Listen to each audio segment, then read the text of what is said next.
বেশি সময় নেই বিপিএল এর একাদশ আসর শুরু হতে। এখনো অনুশীলন শুরু করতে পারেনি খুলনা টাইগার্স। তারা আনুষ্ঠানিকভাবে অধিনায়কের নাম ঘোষণা করেনি কোনো দলই, বরং তা নিয়ে চলছে লুকোচুরি। মাশরাফি সাকিবের অনুপস্থিতিতে সিলেট ও চিটাগং নেতৃত্ব খুঁজে পেতে কিছুটা বিপাকে।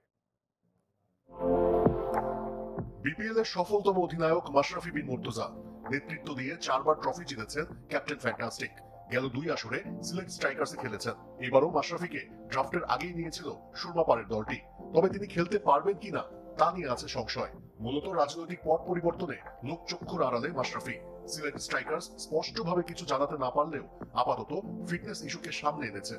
আমাদের স্কোয়াডে এখনো আছে, কারণ এই টিমের অতপ্রত অংশ হচ্ছে মাশরাফি, এবং আমরা ডিপেন্ডেন্ট সিচুয়েশন, ও কি ফিল করতেছে, ফিটনেসের অবস্থা কি, ও যদি মানে খেলার মত পর্যায়ে থাকে বা সিচুয়েশন যদি ভালো থাকে তাহলে তো অবশ্যই খেলবে। মাশরাফি থাকলে তিনিই হতেন অধিনায়ক, না থাকায় বিপাকে দল। জাকির আলী নাকি জাকির হাসান, কাকে দেবেন নেতৃত্বের আর্মব্যান্ড? তবে এক্ষেত্রে নিরাপদে চ্যাম্পিয়ন ফরচুন বরিশাল। তামিম ইকবাল দল গড়া থেকে কৌশল সাজানোয় অগ্রগামী। রংপুর নুরুল হাসান সোহানে আস্থা রাখতে আত্মবিশ্বাসী। রংপুরকে এনসিএল টি-20 চ্যাম্পিয়ন করা আকবর আলীকে রেখে তাসকিন অথবা এনামুল হক বিজয়কে কান্ডারি বানাতে পারে রাজশাহী। জাতীয় দলের সম্প্রতি 2 ফরম্যাটে অধিনায়কত্ব করা মেহেদী হাসান মিরাজের খুলনার আর্মব্যান্ড পরা অনেকটাই নিশ্চিত। জাতীয় দলের টি-20 অধিনায়ক লিটন দাসকে রেখে আর কাকে বেছে নেবে ঢাকা? চিটাগং কিংস সাকিবকে হারিয়ে বিপদে। মোহাম্মদ মিথুন নাকি নাইম ইসলাম, কার উপর পড়বে দল পরিচালনার দায়িত্ব? কোন দলই এখনো আনুষ্ঠানিকভাবে অধিনায়কের নাম ঘোষণা করেনি। বিপিএল এ ফেরা রাজশাহী তারুণ্যের ঝলক দেখাতে চায়। এনসিএল টি-20 তে নজর কাড়া জিসান আলম তাদের সাহসের নাম। এনসিএল ফর্ম বিপিএল এ কাজে লাগাতে চান জিসান আলম। যেহেতু এনসিএল ভালো খেলছি, এদিকে চেষ্টা করবো যদি নিজের বেস্টটা খেলার জন্য, নিজেকে প্রুভ করার একটা ভালো একটা মঞ্চ, যদি নিজেকে প্রুভ করতে পারি নিজের কাছে খুব ভালো লাগবে। বিপিএল কে সামনে রেখে নতুন সাজে সাজছে হোম অফ ক্রিকেট। বিসিবির গেটে শোভা পাচ্ছে টুর্নামেন্টের মাস্কট ও লোগো। আঁকা হচ্ছে বিভিন্ন রকমের গ্রাফিতি। তামিম ইকবালের ডাকে সাড়া দিয়ে প্রথমবার বিপিএল মাতাতে এসেছেন শাহিন শাহ আফ্রিদি। খেলবেন ফরচুন বরিশালের হয়ে। তামিম মুশফিকদের সাথে শনিবার অনুশীলনও করেছেন। বাংলাদেশের পেস বোলিং ইউনিটে মুগ্ধ শাহিন আলাদা করে তাসকিন আহমেদ ও নাহিদ রানার প্রশংসা করেছেন এই বাঁহাতি স্পিড স্টার। কথা বলেছেন শ্বশুর শহীদ আফ্রিদিকে নিয়েও।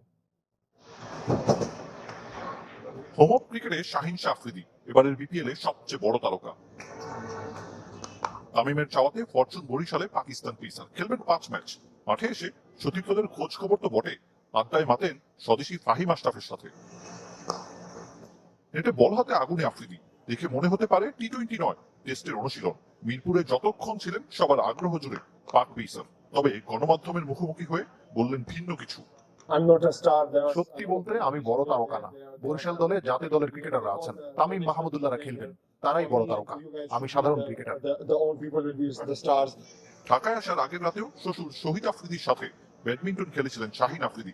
এবারের বিপিএল এও শ্বশুর জামাতার মাঝে প্রতিদ্বন্দ্বিতা। চট্টগ্রামের মেন্টর বুম বুম আফ্রিদি। ঢাকায় আসার আগে তার সাথে ব্যাডমিন্টন খেলেছিলাম। ব্যাপারটা ভালো যে উনি খেলছেন না। আশা করি তরুণ ক্রিকেটাররা তার কাছ থেকে শিখতে পারবেন। নতুন বলে দুর্বার বাঁহাতি পেসার আফ্রিদি টি-20 প্রথম ওভারে নিয়েছেন 46 উইকেট, আর 1 উইকেট পেলে ভুবনেশ্বর কুমারকে ছাড়িয়ে এককভাবে শীর্ষ স্থান দখলে নেবেন। অবশ্য রেকর্ডের চাইতেও তার কাছে গুরুত্বপূর্ণ দলের জয়। আমার পরিকল্পনা সহজাত। ব্যাটার হিসেবে নামলে বোলারকে অ্যাটাক করা, আর বোলিং এ এলে ব্যাটারকে ছত্রভঙ্গ করে দেয়া। মিডল অর্ডার নতুন বল সহজে খেলতে পারে না, তাই নতুন বলে উইকেট নেয় মূল লক্ষ্য থাকে। এবছর পাকিস্তানের মাটিতে তাদের হোয়াইট ওয়াশ করেছিল বাংলাদেশ। টাইগার পেস ইউনিট মনে ধরেছে শাহিনের, বিশেষ করে তরুণ নাহিদ রানা।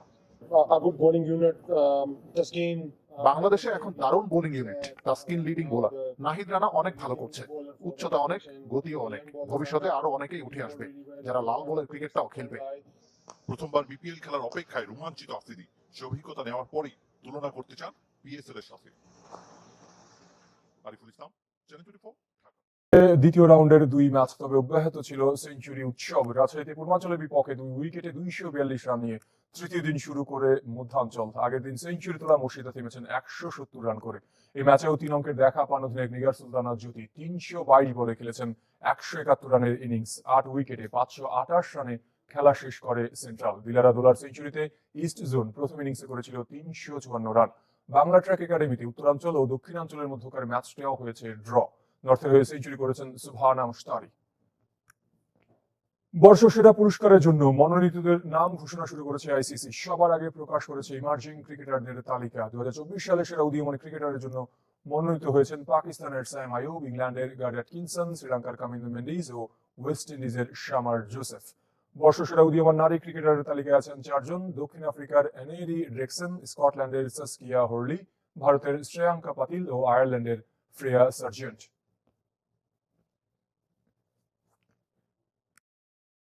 বিজয় দিবস হকির ফাইনালে নৌবাহিনী ও বিমান বাহিনী। সেমিফাইনালে নৌবাহিনী 4-1 গোলে হারিয়েছে হকি খেলোয়াড় কল্যাণ ঐক্যকে, আর সেমিতে বিকেএসপিকে 5-2 গোলে হারিয়েছে বিমান বাহিনী। মৌলানা ভাসানী স্টেডিয়ামে নৌবাহিনীর হয়ে পেনাল্টিতে প্রথম গোল করেন আশরাফুল। আমিরুল ইসলামের পেনাল্টি কর্নারে ম্যাচে সমতা ফেরায় হকি খেলোয়াড় কল্যাণ ঐক্য। শেষ 2 কোয়ার্টারে ভিন্ন রূপে নৌবাহিনী। আশরাফুল তার দ্বিতীয় গোলের দেখা পান। রুমান সরকার ও মাহবুব হোসেন শেষ কোয়ার্টারে 2 গোল করেন।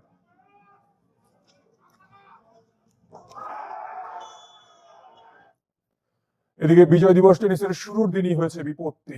হয়নি মূল ইভেন্ট, সিনিয়রদের ম্যাচ। ড্র নিয়ে আপত্তি ছিল খেলোয়াড়দের। শেষ পর্যন্ত ভুল শুধরে নতুন করে ড্র হয়েছে, তবে তখন আর খেলার শুরুর সময় ছিল না। সকাল গড়িয়ে দুপুর, দুপুর গড়িয়ে বিকেল। সকাল 8:30টায় শুরুর কথা থাকলেও খেলোয়াড়দের প্রতিবাদে শুরু হতে পারেনি বিজয় দিবস টেনিসের সিনিয়রদের ইভেন্ট। বিপত্তির শুরু শুক্রবার থেকে। খেলোয়াড়দের দাবি ওদিন দেরিতে হয়েছে ড্র, তবু অতীতে যে নিয়মে হয়েছে তা অনুসরণ করা হয়নি। পরদিন সকালে খেলতে অস্বীকৃতি জানান খেলোয়াড়রা। ডেভিস কাপকে একটা শুধুমাত্র পার্টিকুলার একটা টুর্নামেন্টের ট্রায়াল কিন্তু বাছাই পর্বের খেলার একটা অংশকে তারা ধরে নিয়ে জাতীয় টুর্নামেন্টের র্যাঙ্কিং করতে চেয়েছিল। ডেভিস কাপ বছর আমরা একটা খেলি, বাট সেটা খেলার জন্য যে যোগ্য প্লেয়ার দরকার বা প্রয়োজন পড়ে সেটা হচ্ছে এই র্যাঙ্কিং এর মাধ্যমে আসে, ন্যাশনাল র্যাঙ্কিং এর মাধ্যমে। অনেক প্রতিবাদ আর হট্টগোলের পর শনিবার দুপুরে নতুন করে ড্র করেছে ফেডারেশন, তবে খেলা শুরু করতে পারেনি। একদিন পিছিয়ে গেলেও নির্ধারিত সময়ে আসর শেষ করতে আশাবাদী কর্তারা।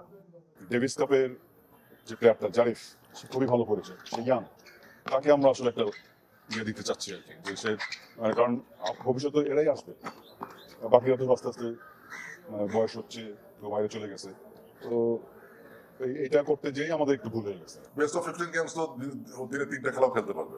ডিউরেশন অফ ম্যাচ কতখানি, অল্প সময় খেলা হয়, এটা কোনো অসুবিধা হবে না। আমরা আশা করি যে 6 দিনে এটা ভালো মতো সুন্দর মতো নিয়ে শেষ করা যাবে। অ্যাডহক কমিটি দায়িত্ব নেওয়ার পর থেকে খেলোয়াড়, কোচ, তৃণমূল সংগঠকদের সাথে ভুল বোঝাবুঝি দেখা দিচ্ছে। বিজয় দিবস টুর্নামেন্টের পর সবার সাথে বসার পরিকল্পনা সাধারণ সম্পাদকের। ওদের সাথে বসবো অবশ্যই, ওরা যদি বসতে চায় বসবো। ফয়জুল ইসলাম, চ্যানেল 24, ঢাকা।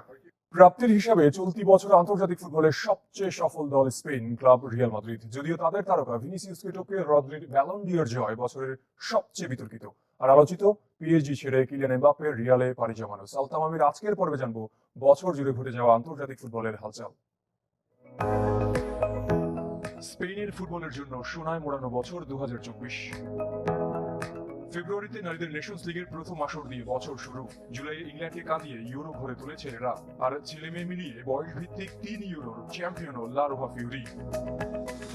দারুণ বছর কেটেছে দেশটির ক্লাব রিয়াল মাদ্রিদের। La Liga, Champions League, UEFA Super Cup আর সবশেষ ফিফা ইন্টারকন্টিনেন্টাল কাপও ঘরে তুলেছে লস ব্লাঙ্কোস। যদিও ব্যালন ডি'র জেতা হয়নি সাফল্যের অন্যতম নায়ক ভিনিসিয়াস জুনিয়রের। সে সমালোচনা আরো উস্কে দেয় বছর শেষে ব্রাজিলিয়ানের ফিফা দ্য বেস্টের স্বীকৃতি। যার কাছে ব্যালন ডি'র হারিয়েছেন ভিনি, সেই রদ্রি ও তার ক্লাব ম্যানচেস্টার সিটির বছর কেটেছে অম্লমধুর। দেশের হয়ে ইউরো, ক্লাবের হয়ে রেকর্ড টানা 4র্থ প্রিমিয়ার লিগ ও কমিউনিটি শিল্ড জিতেছেন স্প্যানিশ মিডফিল্ডার। ইনজুরিতে তার ছিটকে যাওয়ার পরই দিশে হারা ম্যান সিটি। 13 ম্যাচে 8 হারের তিক্ত অভিজ্ঞতা কোচিং ক্যারিয়ারে এবারই প্রথম পেপ গার্দিওলার। লাতিনে আধিপত্য ধরে রেখেছে আর্জেন্টিনা, গড়েছে 16 কোপা জয়ের রেকর্ড। মেসির ক্যারিয়ারে ব্যাক টু ব্যাক। একই কীর্তি গড়ে আলবিসেলেস্তে জার্সি তুলে রেখেছেন আনহেল দি মারিয়া। এশিয়ার শ্রেষ্ঠত্বের মুকুট রেখে দিয়েছে কাতার। ফাইনালে আকরাম আফিফের হ্যাটট্রিকে জর্ডানকে হারিয়েছে স্বাগতিকরা। আফ্রিকার চ্যাম্পিয়ন আইভরি কোস্ট টেস্টোস্টেরন ক্যান্সারের পর মহাদেশীয় শিরোপা জিতে প্রত্যাবর্তনের অনন্য গল্প লিখেছেন সেবাস্তিয়ান হলার।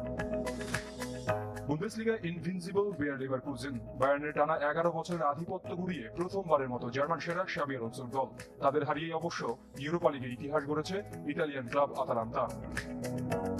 সিরিয়ার সেরা ইন্টার মিলান, 20তম লিগ শিরোপা নেরাজ্জুরিদের। ফ্রান্সে যথারীতি পিএসজি রাজত্ব। ফ্রেঞ্চ জায়ান্টদের হ্যাটট্রিক চ্যাম্পিয়ন করে গ্রীষ্মকালীন দলবদলে স্বপ্নের ক্লাব রিয়ালে পাড়ি জমান আলোচিত কিলিয়ান এমবাপ্পে। এই বছরই জাতীয় দলকে বিদায় বলেছেন জার্মান গোলরক্ষক ম্যানুয়েল নয়ার। আর পূর্ব ঘোষণা অনুযায়ী সব ধরনের ফুটবল থেকে অবসর নেন মিডফিল্ডার টনি ক্রোস ও ভারতীয় কিংবদন্তি সুনীল ছেত্রী। 2024-এ 900 গোলের অনন্য কীর্তি করেন ক্রিস্টিয়ানো রোনালদো, যার জন্য পান গ্লোব সকারের পুরস্কার। ঝির সাগর, চ্যানেল 24।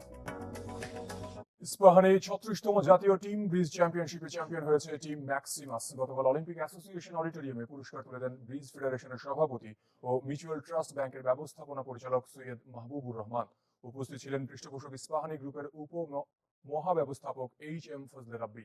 ফাইনালে টিম ম্যাক্সিমাস 146-92 পয়েন্টে হারিয়েছে টিম স্পিডেন্ট বিডিকে। 16টি দল অংশ নেয় 5 দিনের এবারের টুর্নামেন্টে।